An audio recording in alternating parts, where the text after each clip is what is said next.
What's going on, everybody? I wanted to make a quick video just talking a little bit about the Arizona real estate market right now, and then a little bit about kind of some of the conversations I've had with people over the last couple months as they've discussed purchasing homes. And some of the stories have been really sad, and then some of them are a little frustrating just based on the ignorance some people have when they're applying for a home loan. So I wanted to kind of at least explain some of it, if not for just general information, at least for my own sanity. So I did have someone tell me that they didn't need to save money because there's programs out there that they could use to purchase a home, which to an extent is true, but right now the Arizona market is such that there's houses going for upwards of $60,000 over asking price.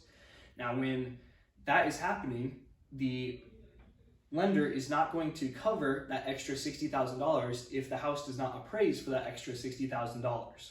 And if that $60,000 then kicks you out of your budget for the home loan, you then can't play ball anymore.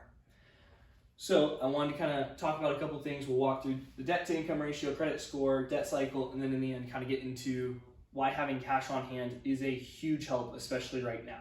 So your debt to income ratio, I've got it up here. 45% is going to be the limit on that for the most part. There's other situations where it can go a little higher, but we're going to stick with 45% for right now.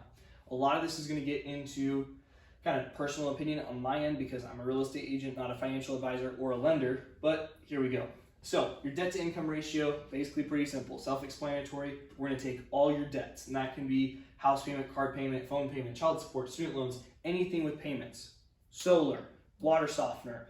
If you had your little dog with a little pimple on the toenail and you went through a $1,000 procedure to get it taken off and now you're on payments, that gets lumped into your debts. We're going to then divide that by the amount of income that you have, and whatever that percentage is, when you go to apply for a house, we can't bring that beyond the 45% mark. So it's really important then to make sure that the debts part is really in check, especially when everything is so competitive in Arizona, and also when people are looking at houses saying that they want to be in a very specific type of neighborhood. If it has a gated community, if it's got certain amenities with it, whatever, it's going to come with a higher price point. So if you want to be able to get into those higher price points, we need to make sure that this debt to income ratio is lower to maximize the amount of house that we can get. The other thing with that is going to come into the credit score with the application. I've had several situations where I've been talking to people and their credit is in a rough spot. So a lot of people know about their credit score, but to me, I kind of took a little bit of a deeper dive into how it's made up. And the thing I was really surprised at was there's two factors that make up 65% of your credit score. The first one being your payment history. So that's gonna be 35% of your credit score. Most people know, don't be late on your payments, don't go bankrupt, don't have any major financial blots on your credit score because that's gonna be the largest factor here. The second one is going to be the amounts owed. So we're going to jump down to basically our utilization ratio right here. That's going to be how much of the balance is, and that's going to kind of go back to our debts right here. Divide that by the limit that you have, and that's multiply it by 100, you get your utilization ratio. So if we've got a $10,000 credit limit and you're using $8,000 of that limit, we've gotten 8,000 divided by 10,000, multiply it by 100, you've got an 80% utilization. This is all coming from Experian.com, and their recommendation, their note was that most people with the best credit keep that at 30% or less. And for the people with the top credit scores, it's going to be less, to the point of like 10%. So once again, it's a whole point to say we don't want to let these debts get out of hand. We want to make sure that the lifestyle, the things that we're paying for, are all under control, because it's going to make it harder to meet.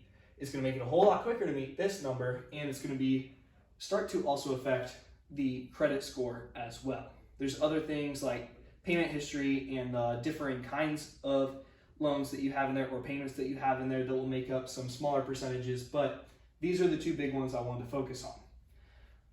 That kind of brings me to the last part, the debt cycle. And so the reason why I wanted to talk about this is because I'm a Dave Ramsey fan. I love the idea of paying for as much of what you have in cash as possible. Now, I know a lot of people are hesitant with this, and they'll raise that, oh, you can't buy a house cash unless you're uber rich, whatever. I understand. I'm not here saying that I'm rolling out and buying houses cash, but here's what I do want to put in front of you. I want to revisit our debt to income ratio once again. A debt cycle is supposed to look like you get a loan, it's got interest on it. So you would then take that to buy something that is a tool or of utility to you, so that then you can pay back the loan, make a profit on that, and so you've made money in the end. The problem is what we kind of have going on in a lot of our society is having people going and buying things like cars that aren't necessarily going to directly reflect to the profit side of a spreadsheet.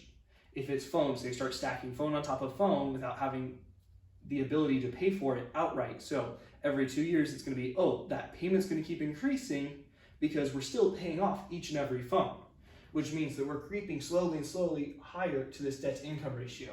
Student loans. Now, this is kind of one that I'm passionate about because I think that college is broken in several areas. In other areas, it's great, but at the same time, does it make sense for the degree that you're going into? Can you see a reflection if you were to sit down and project out the student loans that you're taking on? Can you pay them back, and can you make more money on the backside? All of this kind of comes back to when we have an aggressive market like we do in Arizona right now and in other places around the nation. When things are going well above asking price, we need to be able to bring cash to the table a lot of times to win if we want to be competitive. When things are going over asking price, you will have to cover it with cash or move on to the next one. The other thing too is, let's say you get the house. If something breaks down, yes, you could have a home warranty for all that good stuff. But there's certain things where we want to make sure that we've got cash on hand just in case for certain emergencies. You don't want to be caught with your pants down thinking that, oh, everything's going to be all right. You move into this brand new house, everything's kind of stressful, there's boxes everywhere, something blows up, and oh my gosh, how are we going to take care of this? So I just want to put in front of everybody that it's kind of my rant to say, I want to encourage everyone to keep the debts as low as possible. I know that some people will say, hey, it's if I want to put a car on payments, put my phone on payments, that's your prerogative. I understand that. But at the same time, that has future implications for certain things like buying a house. And I've had conversations with people where they're in a tough spot because either their credit's out of whack or their debts are out of whack, and it's a rough conversation to have, and they're looking at me going, I don't know why this is an issue. And to me, it seems that it's right in front of them, but they can't see it. So I hope this is an encouragement just for everybody. It's to keep the debt to income ratio low. Make sure if you do have any payments that you're on top of them.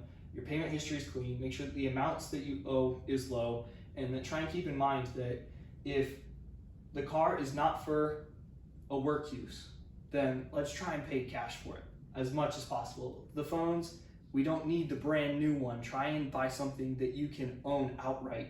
Whatever it is, try and make sure that the amount of debts are as low as possible so that we can make sure that this debt cycle is working optimally, and that when you go to buy a house, we can get the best house that we can. I hope you guys enjoyed the video. I hope you have a great day, great week, and I will catch you next time.